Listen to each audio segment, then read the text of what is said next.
Pag-up din po tayo ng mga pastor na nagtyagaan po sa atin, mga pastor din, mga businessman, no? Sabi ko nga, sa Panginoon sino po ba ako? And then na-realize ko na ako po yung makasalanan sa harapan ko ng Panginoon. At that time, tinanggap ko si Kristo sa akin bilang sarili tagapagligtas na aking buhay. Sinoma ko po yung profession ko during the time. Nasakit po ako yung that time. Pero dahil sa pagkakilala ko sa Panginoon, because of His promises to us, pinagkawakan ko po yung pangako ko ng Panginoon. Isinuko ko po everything to the Lord. During that time, nag-aaral pa po yung aming anak. Sabi ko, Lord, paano ko i-sustain yung pangangailangan ko ng aming anak? Paano ko po sila mapapag-aral? Sometimes, nakatingin po tayo sa mga bagay po na yun, pero hindi po tayo nakakatingin sa Diyos. May kapangyarihan para tumugon sa mga pangangailangan natin. Mabigat talaga. Alam po, unang kalaban po ng mga pinaberesay. During the time, I am a project manager. No? Nagtatayo po kami ng mga high-rise building dyan sa Makati. No? Nalaman po ng mga kapatid po na ako pinaberesay. Sila po unang kalaban ko. Sabi, ano ka ba? Ano pinakain mo? Ano pinakain mo ng Bible na yan? Pa-Bible ka pa, papasok ka pa sa langit. Mga hindrances sa buhay po natin bilang Christian. Pero I believe, I stand over God na tayo. Naniniwala ko ako, hindi po kami pagkukulangin po ng Panginoon. Tumayo po ako sa tutuhayan at pinaghawakan ko po yung promises po ng Panginoon. At ang sultan. So sabi ko, hindi po pwede mag-sacrifice yung time ko sa Panginoon. No? Hindi po pwede na i-compromise ko yung pag-init ko sa Panginoon, mag-escape ko sa Panginoon. Minsan pinagbibigyan ko 3 days, pag Monday, Tuesday, Thursday, and Friday. Pero pag Wednesday, Saturday, and Sunday, hindi po pwedeng i-compromise ka. Dapat yan na sa Panginoon. Amen. Yung po kami no? Hindi po ganun kadali. Sabi ko si Brother Jonathan po para taga-sundo ng ating mga kapatiran po sa iglesia. Ngayon, baka hindi po yung service po natin, baka po pwedeng yung minister po. Ministeri mo para. Doon kasi na-develop yung patient Okay. Masabihan ito mabigat. Yung pangatlo kong anak, graduating po hopefully this year. No? Medyo mabigat po kasi is about 100 plus. Binabayaran po namin sa isang cent. Parang napaaral po ako ng doktor. Isa friend, director. Hopefully matatapos. Pero lahat po ito ginagamit ko ng Panginoon. May nag-grace ko. Gumagawa po sila ng mga pelikula. Kaya sabi ko, ako kukunin mong kontrabenda. Kaya sabi ko, gusto ko mag-doktor Pero sabi niya, music pa. Sige lang, kung anong inilagay po ng Diyos sa puso natin, gawin po natin. Dahil yung tama. Yan po din po mabuti para sa bawat isa sa akin. Yun po kapatid, alam mo po, sa biyaya po ng Panginoon doon, lahat po ng mga kabataan po namin doon, mga scholar. The more na ginagawa yung mga bagay na yung minsan nilalayo ka na ng Diyos. Ito sa direksyon na nais ng Panginoon sa buhay po natin.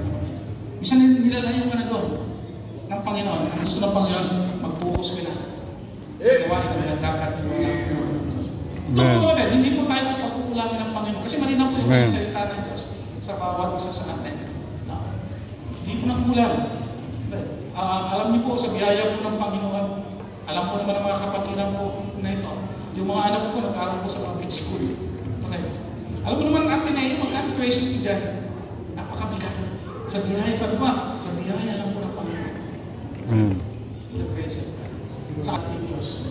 Na ang Diyos magpapagaling tapat po sa kanyang mga pangalaman. Kaya sabi ko, ano bang plano mo sa Panginoon? Ano bang plano mo sa Panginoon? Kasi sayang yung lakas natin. No? Sayang yung natapos po natin. Kasi karamihan po sa mga kagaya, anak ni Padre Roy, puro engineer yan Anak ni Padre Roy. Sabi ko nga lagi yung isa yung panganay. Anak, ano bang plano mo sa buhay? Kasi pag-preview po, mag-mission po ako. Foreign mission. Good, pag-preview ko. And then sabi, tapat po ng Diyos. Kasi mayroon po salita ng Diyos na nagpapatuloy. Mayroon pong taong ginamit to praise the Word. To every creator. Mayroon pong ginamit ang Panginoon. Kaya kung walang ginamit ang Diyos, hindi ka na idadagdag sa iglesia. Kung papag-aralan po natin yung Book of Acts, kapatid, from verse 2 down to 4, kita mo, 3,000 souls added unto the church. Ano pong ginagawa nila? Kapatid, bakit meron 3,000 souls added unto the church? Kasi meron po silang ginawa. To preach the word, kapatid. Nandun po yung kailang sincerity para ibahagi po yung salita ng Diyos sa bawat isa sa atin. Ganun po. Para yung sa isang pagtatanim, wala tayong tinatanim. Ano po yung expect natin? Ito yan, kapatid. Na-establish to, marami pong hindrances sa buhay. Alam po ni Pastor Gerson yan. Pero hindi po kami nagpapatinag dahil alam po namin yung ginagawa po namin ay magsilbing kapurihan po sa pangalan. Kasi kung wala po, yung gawain po dito, wala din po tayo ngayon. Kaya nga, pagbalik po namin Manila, mayroon po kaming tatlo nabubuksan po ng mga outreach. Mayroon po sa Cavite, mayroon po sa Bulacan, at saka sa Abra. Abra is about 15 hours travel. Mismo po sa city po ng Abra. Ganun po. Alam mo, ang pagod, nag-i-enjoy kami. Kaya sabi ko, Panginoon, ipakita niyo po yung plan sa amin habang malakas po kami. Kasi pag mahina na po kami, hindi na po kami makakagalaw with the grace. Yun po. So, biyaya po ng Panginoon. Yung ating po church, hindi po bata pa rin po. It's about 7 years. So, biyaya po ng Panginoon. Ngunit, kagaya nga po, sinasabi ko po lagi, encouragement ko sa ating sa ating missionary po dito, hindi po kailangan po lumaki para sumuporta po sa gawain ng Panginoon. Umpisan mo. Pag inumpisan mo habang maliit ka pa, pag lumaki ka na, hindi ka mahirap sa'yo para sumuporta. Kasi umpisan mo na. Pag foreign missionary, kita mo, lahat yan na nagpipray para sa'yo. Hindi ka na makapag-pray, pero yung mga missionary na to, ay patuloy po na nanalangin para sa iyo. Bagong gawain na wala pa pong kakayahan. Kaya challenge ko po lagi sa church, gawain po ng Panginoon. Kasi nandun po yung blessing. Mag-invest na po tayo sa eternity, huwag na po sa temporal po tayo. Huwag na po sa mundo. Kasi sabi nga po ng Panginoon, makamtanungan yung lahat. Ang kayamanan dito sa lupa, ngunit mapapahamak naman yung kaluluwa. It's better to invest in heaven. Amen. Kasi yung pong in the end, makikita po natin yung bunga po nun. God, by the grace. Yung po talagang plano ng Panginoon, kapatid eh. Habang bine-bless ka ng Panginoon, kapatid, to make sure yung paa mo ay nakalapat po sa salita po ng Panginoon para hindi ka masisway. To make sure na nakalapat po yung mga salita ng Diyos sa buhay mo. Ano na yan, talagang dinadala po namin sa Panginoon sa pamamagitan po ng prayer. Yung plan nila ay magkaroon po ng katuparan ng 1 year. And then after, matapos po yung year, binabalikan po namin. Saan po atin nag-tenure dito? Parish. Kaya mahalaga po may plano. Ano ba yung mga bagay na ating gagawin? Iba pa rin yung direction. Nakalapat po sa salita ng Diyos. Kasi mahalaga po yung oras. Mahalaga din po yung resources. Tandaan po natin, hindi po tayo laging malakas. Minsan darating po yung pagkakataon, mahina po tayo. Paano lang kung hindi po tayo nakapokus sa salita ng Diyos? Sayang yung time. Kaya nga sabi sa salita ng Diyos, redeeming the time because the days are evil. Palagan po natin yung oras. Where moth and rust and that corrupt, and where thieves break through and steal. In verse 20, but lay up for yourselves treasure in heaven, where neither moth nor rust that corrupt, and where thieves do not break through nor steal. In verse 21, for where is your treasure is, there will your heart be also. Ito may malinaw. Kaya mission. Arise to the Great Commission. Ito po yung command ng Diyos sa bawat isa sa atin. It means desire of the servant of God. 17. And he said unto them, go ye into all the world and preach the gospel. That is the Great Commission. Go and preach the gospel. Nawagan po ng Diyos. Kasi alam po ng Panginoon kung ano po yung mabuti po sa bawat isa sa atin. Hindi mo pahamak kapatid. Ngunit tatawagin po tayo ng Panginoon para magbigay patotoo sa kabutihan po ng Diyos. Amen. China eh. Nung sumunod po siya sa Panginoon, doon po pinapakita ng Diyos yung blessing kay Abraham. Sabi po ng Panginoon, you see the heaven, you see the star in heaven. And you see the sun on the sea. Yan po yung mga descendant mo, Abraham. Pero kung hindi po siya sumunod po, hindi po, makikita, wala pong promises siya po sa buhay niya. Pero in human thinking, kapatid, paano po ba mangyayari yung mga bagay po na to? Paano po ba ako magiging descendant? Wala nga po akong anak eh. At that time is about 100 years old na po si Abraham. And then yung kanyang wife, Sarah, is about 90 years old. Paano Panginoon ako kung magiging descendant? Diba? And then, dumating po yung tatlo pong mga anghel. At ang sabi po, ngayon ay, ikaw, Sarah, ay magkakaroon ka na ng anak. Hindi pa nga maniniwala si Sarah kasi it's about 20 years old. Ligtas.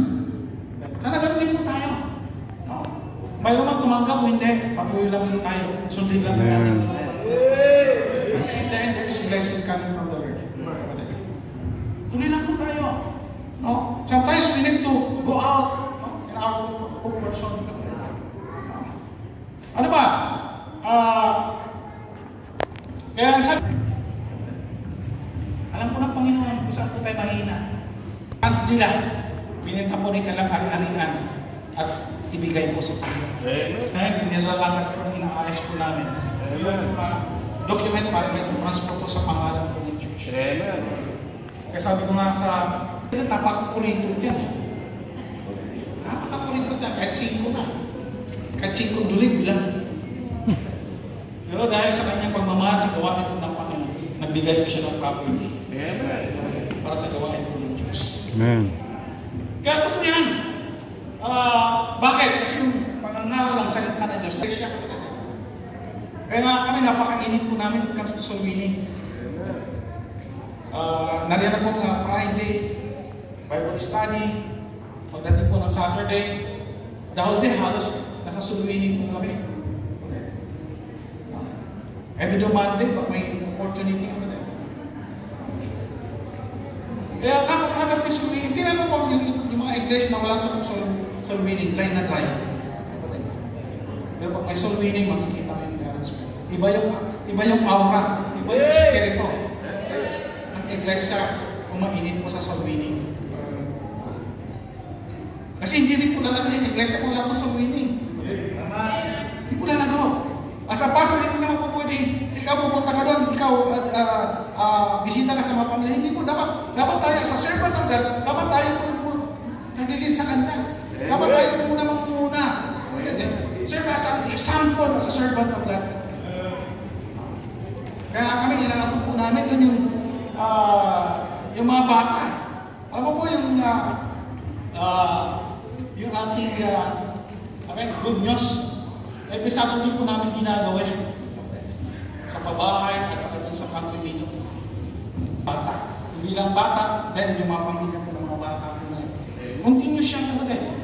Every Saturday ginagawa po namin yan. May mga kapatiran po na pumunta po sa lugar po na yan. Meron pong kapatiran na umiikot po sa subdivision po, malapit po sa iglesia, para to share the word of God. Ganun po ba? Kasi kung hindi po natin ito gagawin, wala po tayong makikita pagbabago sa iglesia. Is to find the will of God, because God wants us to accomplish His purpose and His priority. Nasisend sa'yo. Amen. Ano po pinanggalingan? Hindi po pwedeng umusbong ka na wala kang pinanggagalingan. Right. Mahalaga po yun. Yan pong proper practice according to the Word of God.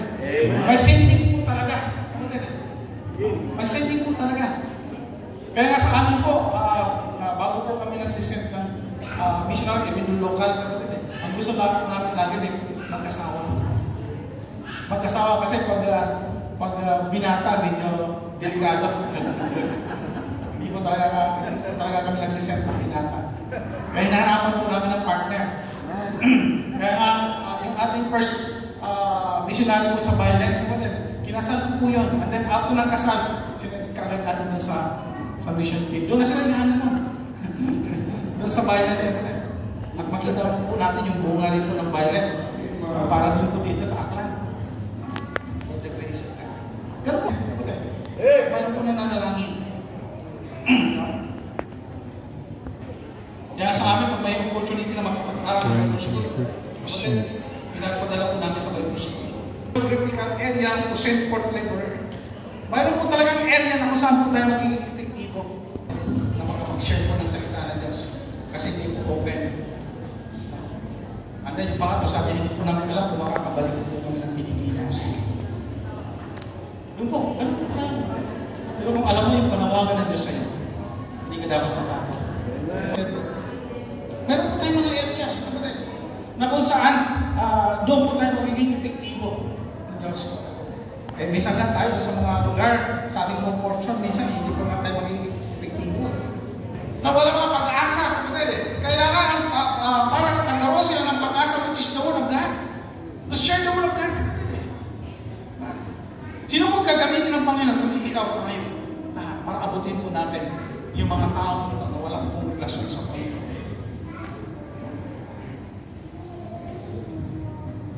Alam mo po yung training po namin sa Bible School before, nung po pinag-aaral, kailan mo mag-preach ka sa bus. Mayroon pong binigay po sa amin speaker, kailan makapag-preach ka ng walang business sa loob po ng bus. Siyempre, first time, ito nahihiya. Pero pag lagi mo nang ginagawa, nagiging mechanical ka lang sa'yo. Kaya ngayon, pag nakatungkol ka sa bus, mas madali na sa'yo para mag-share po ng salita ng Diyos. Pero pag hindi mo magagawa, mahirap talaga pong gawin. Pag hindi mo na nasanayan. Kailangan talaga natin sanayin na ating sarili.